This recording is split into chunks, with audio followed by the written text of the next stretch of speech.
Okay, good morning, everyone, and welcome to this week's Let's Talk Dairy. Hope you enjoyed the break over the Patrick's weekend and that you got some bit of rest and enjoyed the fine weather that's there. So today, despite the email that's gone out, maybe I'm probably talking about synchronizing the start of the second round more than synchronizing heifers today. So I'm just going to go through, I suppose, what we would do on around Patrick's Day, but obviously a week later because of the day that it fell, but still relevant in terms of grazing management for the next number of weeks. And we have a variation from farm to farm. Some farms obviously maybe later getting started grazing this year and a lot of grass on farm to get through at the moment, and a fantastic spell of weather available currently to do that. That throws up its own challenges, and then there are farms that have a nice bit of grazing done already, and they are also being challenged maybe in terms of their position relative to what grass they have on the farm for the next number of weeks to get us to the start of the second round. Okay, so again, this varies from farm to farm. There are some people that are actually already started their second rotation, which would be slightly concerning from my perspective, in that growth isn't particularly strong. And then there are people that will obviously be on heavier soils that won't have any plan in terms of starting a second round until maybe the 10th to the 15th of April or even later maybe. So ideally, I'll be talking generically here, and people will have to tailor some of this to their own situations. Okay, so I'm just going to share a presentation here now first. And we can discuss that then. So when to start the second round in 2022, and I suppose the title is important from the point of view that it doesn't change, or it's not like it doesn't change. If every year is different, and you might crack it this year and find that the same plan of action won't work for you the coming year, or didn't work for you last year's situation. So it's important that people are dynamic, I suppose, around the start of the second round in each given year. And it means that there has to be a bit of watching and looking done over the next number of weeks in particular to make sure that we start the second round on time, which is a very important piece as well.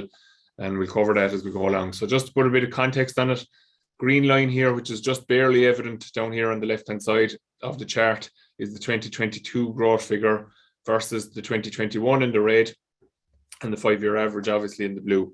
And you can see obviously from this one, and we'll zoom into the spring section of it now in a second as well, that it's a good bit, or it's behind where it should be on an average basis, and is behind where it was for last year as well. So that probably in itself will paint a picture. Now, we would have started off quite strongly in terms of average farm cover, etc., on farms for 2022, but the kind of broken kind of weather and cold hard weather that we've had in the last couple of weeks has hampered the recovery, I suppose. And that's the key thing, I suppose, in terms of both people that are just really taking into grazing now, that there isn't great or hasn't been great recovery to date, and that maybe people need to be careful that they don't land at the start of a second round with not enough grass in front of them, and that's a bad situation for people to find themselves in. So this is just a growth from yesterday, updated yesterday for the 23rd of March from pasture base. These are the growths that were measured in the last week, and you can see that the highest that we have there is 15 in Tipperary, 16 in Carlow and Meath, and 18 there in County Louth. And that generally speaking, we're talking about kind of 14, 15 average for the country. And that's a bit back on where we would expect it to be for the third week of March. We'd be expecting it to be on average, probably 20, maybe a little bit with it. And that's going to throw up its own problems in that obviously we're missing 7.5s, which is 35 kgs per hectare from the point of view of reduced growth rate relative to what we would expect on average. And as I said, we focus on the spring piece here. You can see that if we look at this one, you can see the 5-year average is just short of 16 here, and we're at about 13 there on the 24th of March, which is today. So the situation is basically that we have kind of trucked along okay, as I said, started out strong with cover that's on the farms, or so the grass that was grown the back end of last year is carrying us. And now we're expecting the growth to kick in from the spring. That's going to get us started here out on the 5th or the 6th of April. However, we have a deficit occurring here. And if we have higher calving rates, which we tend to seem to have each year, there could be a greater level of demand, and that might mean that we're going to get to Magic Day, which isn't going to be Magic Day, a bit quicker than we want to get to it. So we have to adjust, I suppose, or react to this situation, and we need to figure out a plan in terms of to make sure that we get to whatever our date is going to be to start the second round at the right stage. We don't want to get there too early, but equally so, we don't want to get there too late either, because that can have consequences for our second rotation grazing. Also can have actually knock-on impacts in terms of grass quality for the main grazing season as well, and we'll go through that in a second. So what do you need to know? You need to know where are you now. So people have to walk the place, see what kind of level of grass is on it. I suppose from a farm cover point of view, we're trying to keep that farm cover up above 550, ideally, maybe a bit with it, even if you have a higher stocking rate. What percentage of the farm is grazed? And I suppose this kind of period of time will always highlight that the issue that a spring rotation plan, which we spoke about a couple of weeks ago, throws up. So we have maybe 60-70% of the farm grazed, which is on target in terms of the spring rotation plan.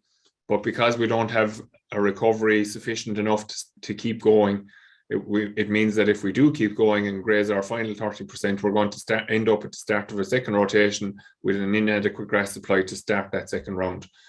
And as I said, that 550 kilos average farm cover is an important figure for people that are measuring, because if we go below that, we tend to find it struggle to actually grow grass on the farm until we get above that again.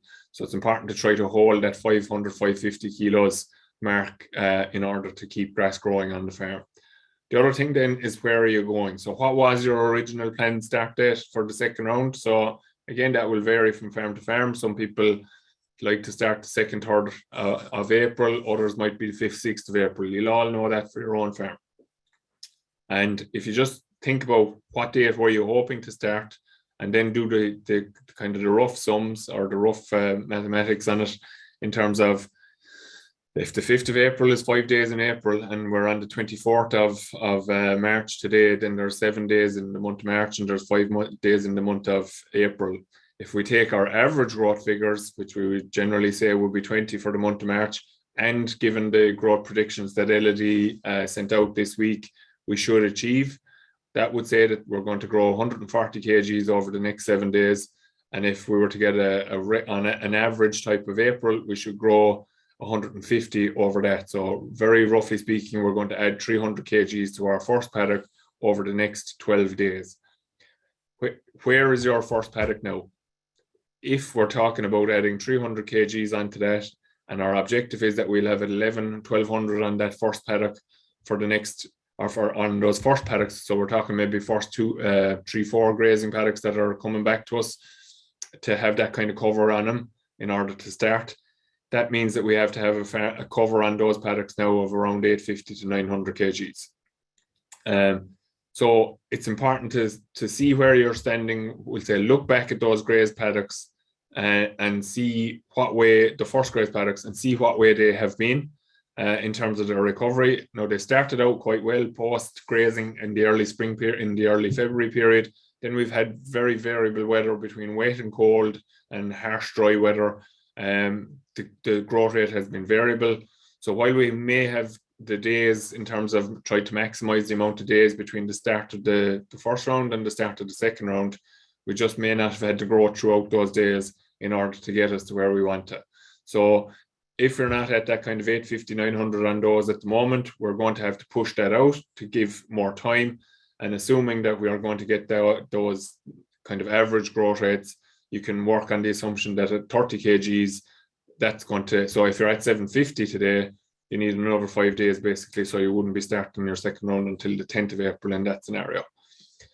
So how are you going to adjust your plan in order to make sure that you get there? That's all going to depend on the amount of grass, I suppose, that you've left to graze. So depending on the amount of grass that's in the proportion of the farm that has yet to be grazed, that's going to dictate what you're going to do in one sense in terms of supplementation levels.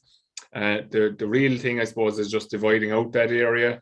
So if there's 12 days left and 12 days is going to get you to the start of the second round. And we'll just take a very simple example. You've 24 acres of ground left to graze.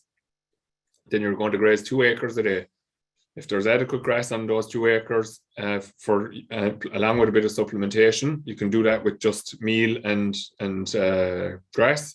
If there isn't enough grass on that, you will have to look at supplementing with something additional to the meal in the parlour. So we can probably push to 5-6 kilos quite comfortably in order to fill the gap in the short term. Once we go over that, we need to start looking at ensuring that there's adequate roughage available, I suppose, maybe depending on the level of the grass that you're grazing. Again, if there's lowish cover, you're going to have to provide a fibre source.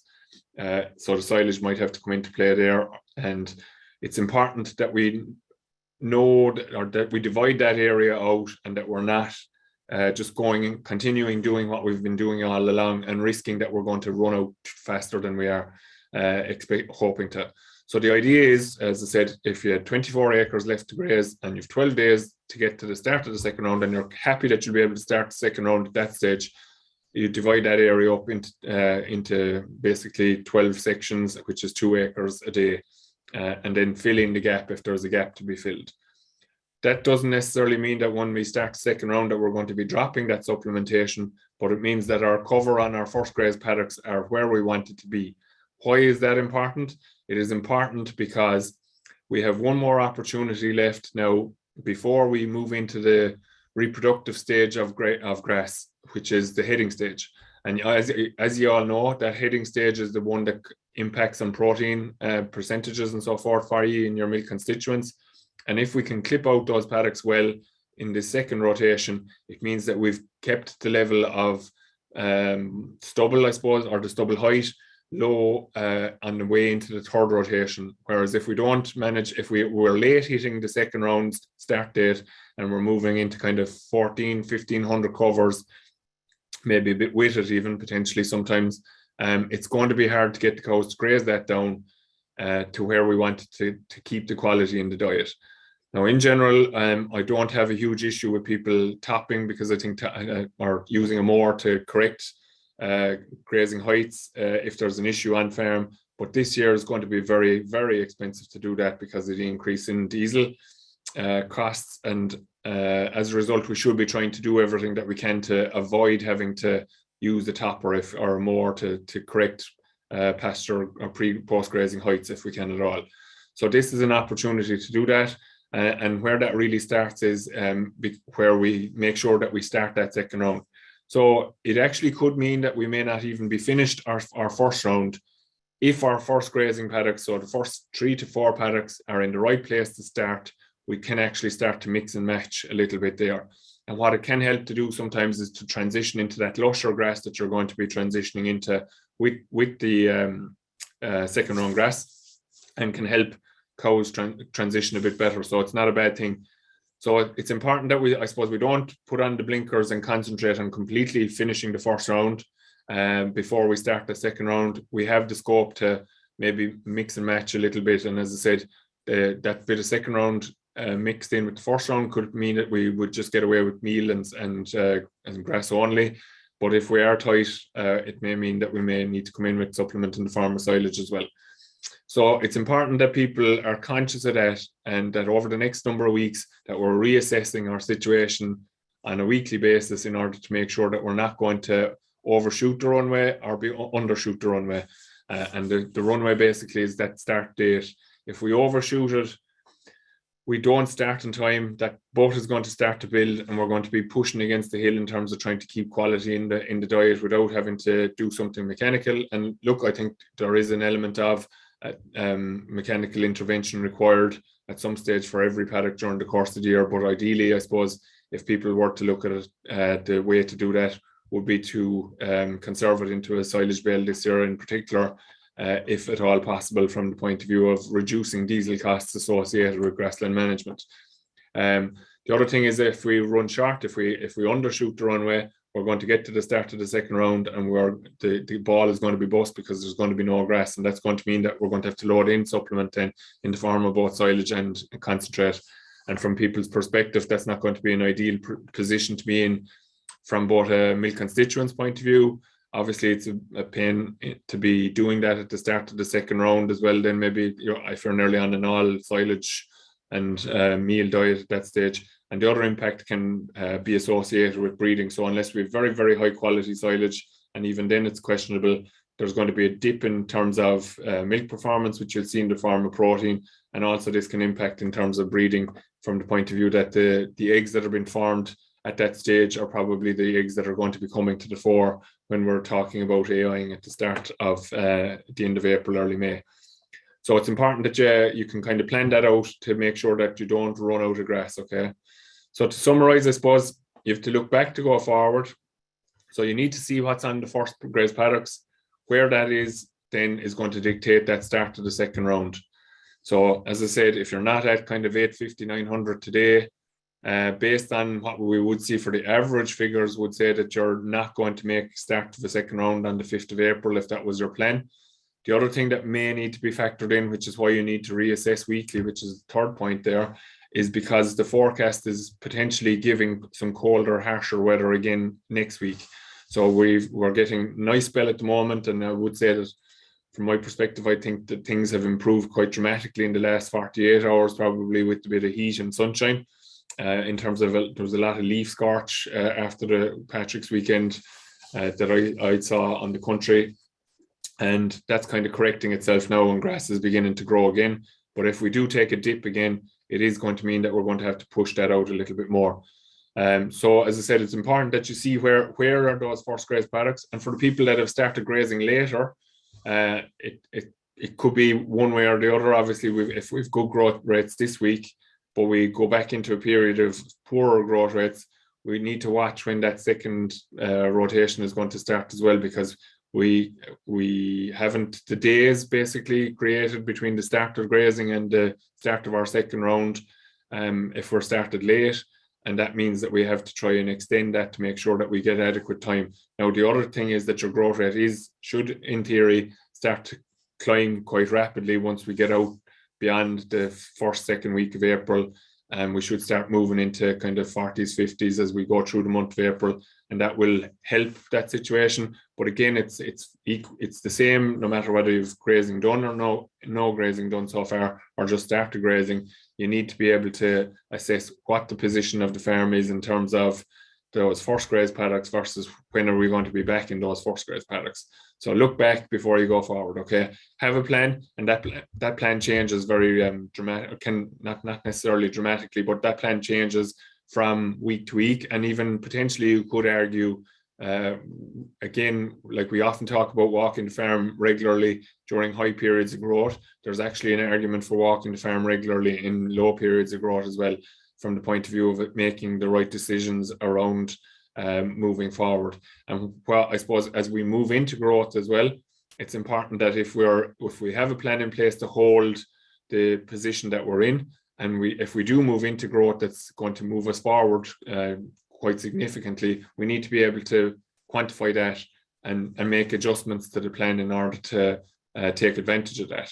So that's the reason to need to do this on a weekly basis. So put your plan in place today to either hold your position or to speed up if that may be the case. It'll vary very dramatically across the people that are tuned in. And then you need to go back again then early next week probably to look at the position, see where those are going and where they're going to get you, because it is quite literally just that there has been lower growth rates. If we do get that pick up in growth, very quickly that theory of grass grows grass. If we're moving into those covers that are 800-900s, moving up into 1,000, they are going to quite dramatically increase the amount of grass that's on those areas in a very short space of time. So while we're not there yet, if we think of it in the context of where we would be during the main grazing season, we grow about 50% of the grass will grow in the third week of the of your 21-day rotation, basically. So that's why it's important to keep an assessment piece of where you're at, because if we just say, okay, this is our position today and this is our plan, but that's going to change quite dramatically, because the farm could suddenly have quite an amount of grass on it. And as I've said already, that's going to potentially create problems in terms of trying to achieve the graze out, trying to get through second round as well. And obviously we want to try and eliminate machinery costs associated with grassland management at any point that we can, logistically or realistically, for 2022. So if we can avoid having to take corrective action with in 2022, other than maybe taking it out for bales or something like that to correct it from that point of view, it will be good from a financial point of view. Look, it may be a necessity, but if we can avoid it, that would be good. And avoiding it starts during the first round and the second round. So the first round, try to graze out quite tightly, and again, you're keeping that post residual high or low, sorry. And then with that second grazing, we'll say there's the opportunity to correct some of the paddocks maybe that weren't grazed as well during the first rotation and clip them down. And then also to just graze well during the second rotation if the weather is suitable for it. And it just lends itself to better quality grass as we move into the main season. A point that I suppose I just touched on there, paddocks that haven't been grazed particularly well during the first rotation could actually have a bit more grass on them. And then your earlier grazed paddocks that might be grazed quite well. And given that that might be the situation, again, we have a bit of flexibility there. Just because we started in paddock number 1 on the 28th or 29th of January doesn't mean that we have to start the second rotation on that paddock again. If there is a paddock ahead of it, and those paddocks will say, as I said, that maybe we kind of ran over them, got our grazing in and got the cows off of it again, but they didn't graze it out very well. They're not going to put them back in on top of it for the risk of damage, but that will have a little bit more grass on it now potentially, and it could allow you to go into earlier. And again, it would be of benefit to people to actually go into that earlier, because that little bit of corrective action can be taken at that lower cover, and the cows will readily enough take it down to the 4 centimeters that you'd be hoping that they would achieve. Leaving that till kind of when it comes in line in your grazing rotation will potentially mean that you'll have 15 or 1600 on that then, and it's also a butty 15 or 1600 because we didn't clip it down the first time, so there's a small little bit of stem elongation after taking place in it at that stage, and we're now asking them to graze hard to take it down, and we want to try to keep cows going forward at this stage of the year in particular. So it's good for the cow and it's good for the grass plant to try and hit those paddocks earlier. So just again to summarize, look back at those first grazed paddocks. That will decide your course for going forward. You need to have a plan. So what area is left to you at the moment? When are you going to now start your second round, or when do you expect to start your second round? Divide out your area there and make sure that you don't over allocate or under allocate. Make sure you feed the cows obviously then. So if those areas that you're allocating aren't going to feed the cow, you're going to have to supplement. Meal obviously is your first choice, up to about 6 kilos potentially.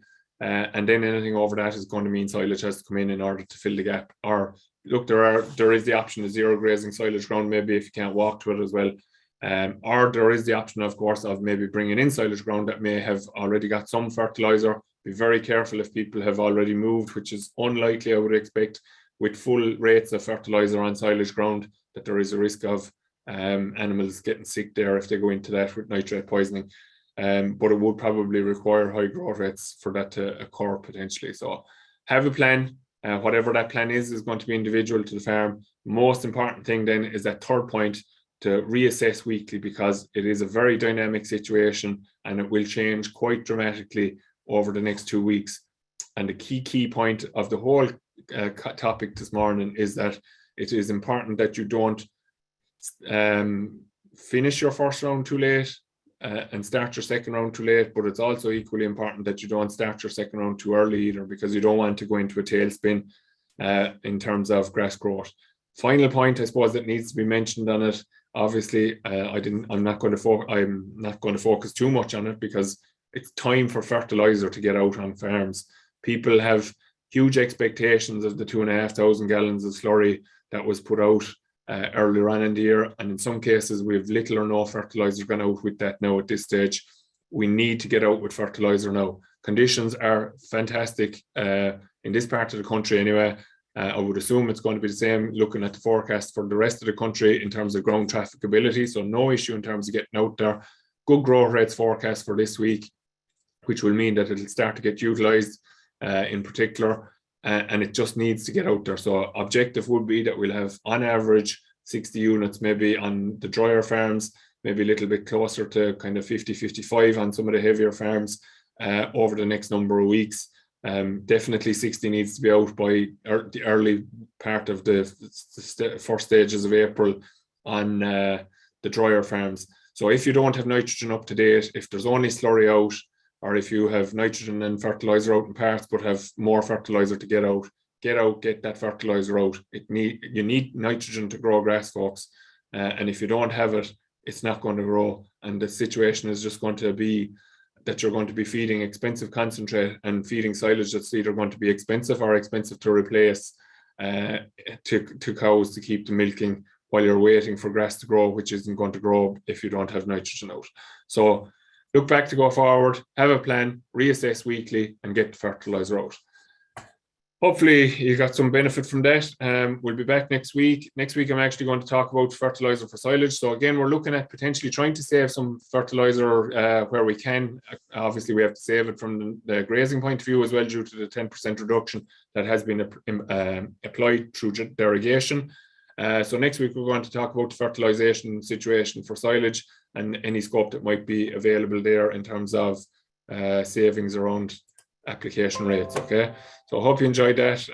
We'll talk to you next week. Enjoy the fine weather and take care. Thank you.